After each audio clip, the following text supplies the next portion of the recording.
Hi friends, எல்லாருக்கும் வணக்கம். Friends recipe இன்றைக்கி என்னடா மார்னிங்கே உங்களுக்கு கார்டனை காமிக்கிறேன்னு நினைக்காதீங்க.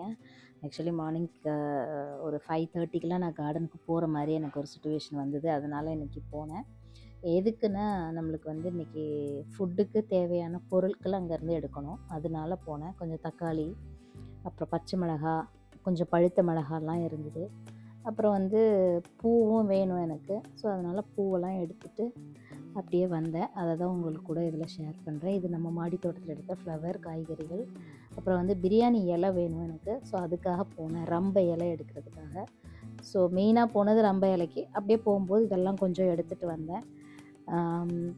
கண்டிப்பாக அடுத்த டைம் நான் மாடியை ஃபுல்லாக காமிக்கிறேன். இப்போ கொஞ்சமாக இதில் உங்களுக்கு காமிக்க முடிச்சது அங்கேருந்து எடுத்துகிட்டு வந்த காய்கறிகள், இந்த பொருட்கள்.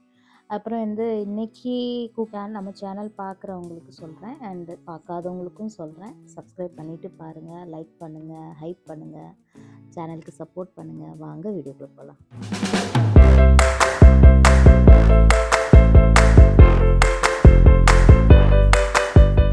இது இன்றைக்கி ஸ்கூல் லஞ்ச் ப்ரிப்ரேஷன். ஸோ அப்புறம் வந்து எனக்கு ஒரு சிஸ்டர் கேட்டிருந்தாங்க, இன்க்ரீடியன்ட்ஸ் கொடுங்க சிஸ்டர், இன்க்ரீடியன்ட்ஸ் கொடுத்தா நல்லாயிருக்கும் அப்படின்னு. கண்டிப்பாக இந்த இன்க்ரீடியன்ட்ஸில் நான் கொடுக்குறேன். பட் என்னோடய இன்க்ரீடியன்ட்ஸ்க்கும் உங்கள் இன்க்ரீடியன்ட்ஸ்க்கும் டிஃப்ரென்ஸ் இருக்கும். நீங்கள் அதுக்கேற்ற மாதிரி பார்த்துக்குங்க. ஸோ நான் என்ன இன்க்ரீடியன்ட்ஸ் கொடுத்துருக்கனோ அதை இதில் மென்ஷன் பண்ணுறேன். அதில் ஒரு சில வேறுபாடுகள் இருக்கும். நீங்கள் அதை மாற்றிக்கோங்க. எதுலையாவது 1, 2 நம்ம வீட்டில் அந்த நேரத்தில் இல்லாமல் இருக்கும். சில இது எல்லாமே இருக்கும் பர்ஃபெக்டாக. ஸோ நீங்கள் அதுக்கேற்ற மாதிரி பார்த்துக்குங்க. இன்றைக்கி வந்து லன்ச்சு வந்து வெஜ் பிரியாணி, அனியன் பக்கோடா, ரைத்தா தான் இன்றைக்கி ஸ்கூல் லன்ச்சு.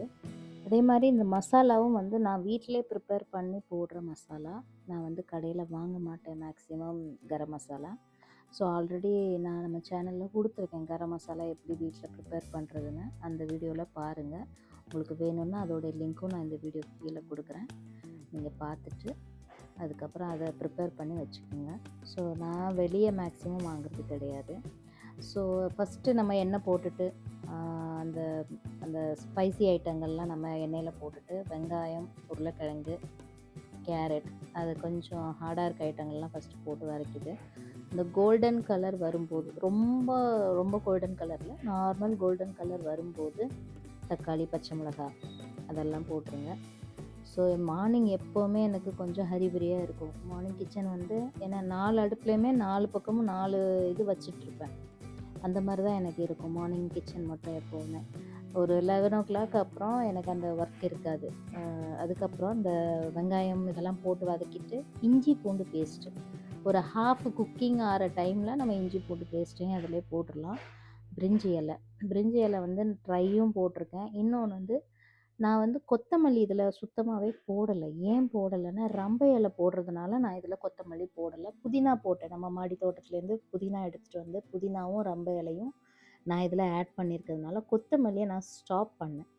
ஏன்னா அதோடைய ஃப்ளேவர் வேறு மாதிரி இருக்கும்னு சொல்லிட்டு நான் வந்து ரம்ப இலை போடுறதுனால அதை ஸ்டாப் பண்ணியிருக்கேன். நீங்கள் உங்ககிட்ட ரம்ப இலை இல்லைன்னா கொத்தமல்லி கண்டிப்பாக போடுங்க. அதுக்கப்புறம் சில்லித்தூள், மஞ்சத்தூள், அந்த வெங்காயம் நல்லா கோல்டன் கலர் ஆனப்புறம் அதுக்கப்புறம் இமீடியட்டாக தக்காளி போட வேண்டியது தான்.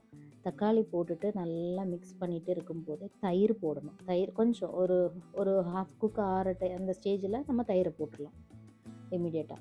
போட்டுட்டு அதுக்கப்புறம் அந்த மசாலா எல்லாமே அதில் குக்காகி வர ஸ்டேஜில் தான் அதுக்கப்புறம் உள்ளது வந்து பீன்ஸு, பட்டாணி, கொடமிளகா, காலிஃப்ளவர் அதெல்லாம் அப்புறம் இது வந்து கரம் மசாலா. நம்ம வீட்டிலே ப்ரிப்பேர் பண்ண கரம் மசாலா நான் ஆட் பண்ணுறேன். இவ்வளோ தான் நான் நார்மலாக பண்ணுறது. பிரியாணி பர்ஃபெக்டாக வரும். அண்டு ரொம்ப ஈஸி எனக்கு இந்த veg biryani. Almost weekly 1 times கண்டிப்பாக வெஜ் பிரியாணி இருக்கும் நம்ம வீட்டில் எப்போவுமே. ஸோ அது மாதிரி தான் இது ப்ரிப்பேர் பண்ணுறது. அடுத்தது பார்த்திங்கன்னா தயிர் ஆட் பண்ணிடலாம். தயிர் ஆட் பண்ணிவிட்டு கொஞ்சமாக ஒரு அந்த தயிர் எடுத்த பாத்திரத்தை கொஞ்சம் அலசி அந்த தண்ணியை அதில் விட்டுட்டு அது நல்லா அந்த எண்ணெய் மேலே கிளம்பி வரும் பார்த்திங்களா, அந்த ஸ்டேஜில் நம்ம வந்து தண்ணி ஊற்றிட்டு அரிசி. இன்னொரு விஷயம், இதில் நான் கோகோனட் மில்க் யூஸ் பண்ணியிருக்கேன். உங்களுக்கு வேண்டான்னா ஸ்கிப் பண்ணுங்கள். பட் நான் எப்போவுமே என்னுடைய ரெசிப்பியில் நீங்கள் பார்த்தீங்கன்னா அதிகமாக கோகோனட் நான் யூஸ் பண்ணுவேன். சரியா, நீங்கள் வேணும்னா ஆட் பண்ணுங்கள், இல்லைன்னா நீங்கள் ஸ்கிப் பண்ணிடலாம். இதில் அரிசி வந்து நான் ஆல்ரெடி முன்னாடியே வந்து சோக் பண்ணி வச்சுருந்தேன். அதனால் ரெடியாக இருந்தது. ஒரு 1/2 மணி நேரம் சோக் பண்ணிவிட்டு டைரெக்டாக நம்ம இது பண்ணேன். குக்கரில் தான் பண்ணேன்.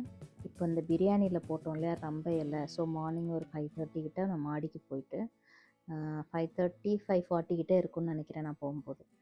அந்த டைமில் இப்போ கொஞ்சம் ஃப்ளவரு அப்புறம் வந்து ரம்ப இலை எனக்கு தேவைப்பட்டது. ஸோ அதெல்லாம் நான் கட் பண்ணிவிட்டு எடுத்துகிட்டு வந்தேன். நம்ம மாடி தோட்டத்துக்கு போயிட்டு வந்தேன் மார்னிங்.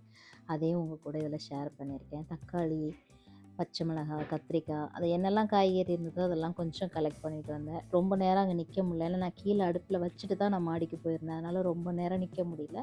டக்குன்னு ஸ்பீடாக வந்துட்டேன். அதையும் உங்கள் கூட கொஞ்சம் ஷேர் பண்ணலான்னு அந்த வீடியோவை இதில் அட்டாச் பண்ணியிருக்கேன். எப்படி இருக்குன்னு சொல்லுங்கள் நம்ம மாடி தோட்டம். இது அனியன் பக்கோடாவுக்கு அனியன் ஒரு 3 அனியன் நல்லா கட் பண்ணி நீட்டாக கட் பண்ணி கருவேப்பிலை அப்புறம் அதில் பச்சை மிளகாலாம் போட்டு வச்சுருக்கேன். அதில் வந்து சில்லி தூள் நம்ம காரத்துக்கு ஏற்ற மாதிரி நான் போட்டிருக்கேன். நீங்கள் உங்களுக்கு ஏற்ற மாதிரி எப்படின்னா 2மே நான் போட்டிருக்கேன். நம்ம மாடி தோட்டத்தில் இருக்க அந்த பச்சை மிளகாய் போட்டிருக்கேன், சில்லி தூளும் போட்டிருக்கேன். நீங்கள் எப்படி உங்களுக்கு வேணுமோ அதுக்கேற்ற மாதிரி போடுங்க. அதனால தான் இதில் நான் மெஷர்மெண்ட் கொடுக்கல. இதுக்கு நான் பிரியாணிக்கு மட்டும் கொடுத்துருக்கேன். கடலை மாவு, அரிசி மாவு, கடலை மாவு கொஞ்சம் ஜாஸ்தி குவான்டிட்டி, அரிசி மாவு வந்து ஒரு 2 டேபிள் ஸ்பூன் இருக்கும். 2 டேபிள் இருக்காது, 1.5 டேபிள் ஸ்பூன் இருக்கும்னு வைங்களேன். ஸோ 2 எல்லாம் ஒன்றா மிக்ஸ் பண்ணிவிட்டு லைட்டாக தண்ணி தெளித்து மிக்ஸ் பண்ணணும். ரொம்ப தண்ணியை ஊற்றிட்டு சலசலன்னு ஆக்கிடக்கூடாது. லைட்டாக தண்ணி தெளித்து அதையும் ரெடி பண்ணி வச்சுட்டு, ஒரு பக்கம் பிரியாணி ரெடி ஆகிட்டு இருந்தது, இன்னொரு பக்கம் பக்கோடா, இன்னொரு பக்கம் பால் அடுப்பில் இருந்தது, இன்னொரு பக்கம் உங்களுக்கு தயிர் பச்சடி ரெடி பண்ணிகிட்டு இருந்தேன். ஸோ அதான் சார், மார்னிங் மட்டும் எனக்கு எப்போவுமே பிஸியாக இருக்கும். அந்த 11 o'clock அப்புறம் தான் கொஞ்சம் ரிலாக்ஸாக இருப்பேன். அந்த மாதிரி ஹரிபரியாக தான் இருக்கும். இது பார்த்துக்குங்க. இந்த தண்ணி ரொம்ப இருக்கக்கூடாது. நம்ம எடுக்கும்போது ட்ரையாக இருக்க மாதிரியும் இருக்கணும், லைட்டாக மாய்ஸ்சரைசர் இருக்கணும் அதில். அந்த மாதிரி இருந்தால் போதும். எண்ணெய் ஒரு பக்கம் ஹீட் பண்ணிவிட்டு நம்ம பக்கோடா சும்மா அப்படியே ஷேப்பெல்லாம் வேண்டாம், நான் அப்படி அப்படியே கிள்ளி என் கையால் எடுத்து கிள்ளி போட்டுட்டேன். நீங்கள் எப்படி வேணுமோ உங்களுக்கு அதுக்கேற்ற மாதிரி பண்ணுங்கள். பிரியாணிக்கு தண்ணி கொதிச்சிருச்சு. நல்லா தண்ணி கொதிச்சுட்டு இருக்கும்போது அந்த அரிசி ஆல்ரெடி 1/2 an hour ஊற வச்ச அரிசி இருக்குல்ல, நான் இந்த டைம் பாஸ்மதி அரிசிலாம் பண்ணலை. நான் வந்து நம்ம வீட்டில் நார்மலாக குக் பண்ணுவோம்ல ஸ்டீம் ரைஸ், அதில் தான் நான் பண்ணியிருக்கேன். பர்ஃபெக்டாக வந்தது பிரியாணி. அதுக்கு வந்து தண்ணி வந்து நம்மளுக்கு இவ்வளோ மெஷர்மெண்ட்டு அவ்வளோ ஏன்னா அந்த அரிசி நமக்கு எவ்வளோ தண்ணி பிடிக்கும்னு நான் குத்து மதிப்பாக வச்சுருந்தேன்.